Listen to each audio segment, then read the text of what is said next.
तो फ्रेंड्स, अगर आप यूजीसी नेट कॉमर्स जेआरएफ की प्रिपरेशन कर रहे हैं तो ये वीडियो आपके लिए बहुत इंपॉर्टेंट है। आज हम यूजीसी नेट कॉमर्स मार्च पीवाईक्यू सॉल्व करेंगे और हर क्वेश्चन को कॉन्सेप्ट प्लस एक्सप्लेनेशन के साथ समझेंगे। सो मेक श्योर आप इस वीडियो को एंड तक देखें और ये पीवाईक्यू डायरेक्टली एग्जाम में रिपीट भी हो सकते हैं 2026 के लिए।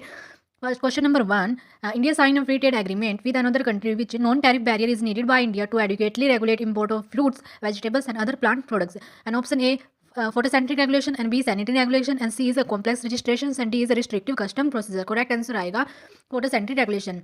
एफटीए में टैरिफ कम हो जाते हैं लेकिन कंट्रीज हेल्थ और सेफ्टी के लिए नॉन टैरिफ बैरियर लगा सकती है। फोटोसेंट्रिक measure plant and health protection से रिलेटेड होता है जैसे कि पीसेट डिसीज और प्लांट कंटेमिनेशन को रोकता है, इसलिए फ्रूट्स और वेजिटेबल के इंपोर्ट को रेगुलेट करने के लिए फोटोसेंट्रिक रेगुलेशन यूज किया जाता है। And second question is which one of the following statement is correct according to the Heckscher Ohlin theory. And option one is trade takes the place among countries that have greater difference in relative prices.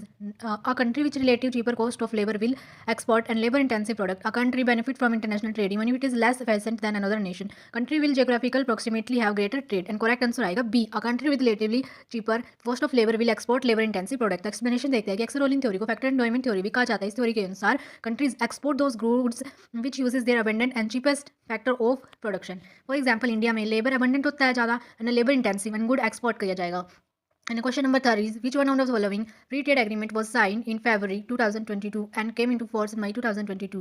Option देखते हैं। A is Indian Australia Economic Cooperation and Trade Agreement and B is Indian A UAE Comprehensive Economic Partnership Agreement and C is Indian Nepal Treaty of Trade and D is Indian Singapore Comprehensive Economic Cooperative Agreement। तो correct answer आएगा हमारा B, Indian UAE Comprehensive Economic Partnership Agreement CEPA। India और UAE के बीच CEPA agreement फरवरी 2022 में sign हुआ था और मई 2022 में लागू हुआ था। यह एग्रीमेंट ट्रेड इन्वेस्टमेंट और इकोनॉमिक कॉर्पोरेशन को बढ़ाने के लिए बनाया गया है। And fourth question is which one of the following Indian accounting standard is related to the effect of changes in foreign exchange rate? Option A Indian Accounting Standard 19, B is Indian Accounting Standard 115 and C is Indian Accounting Standard 103 and D Indian Standard 21। तो correct answer आएगा Indian Accounting Standard 21। 21 deal with accounting treatment of foreign currency transaction, exchange rate changes and financial statement conversion। Let's see fifth question। Policy of playing safe following by the accountant is based on which accounting concept? Option is A dual aspect concept, B is conservation convention and C is money measurement concept and D is business entity concept। तो correct answer आएगा B conservation convention. Conservation concept के अनुसार जो anticipate losses but do not anticipate profit, इसका मतलब है कि accountant हमेशा सेफ साइड लेता है, इसलिए इसे प्लेइंग सेफ पॉलिसी भी कहते हैं।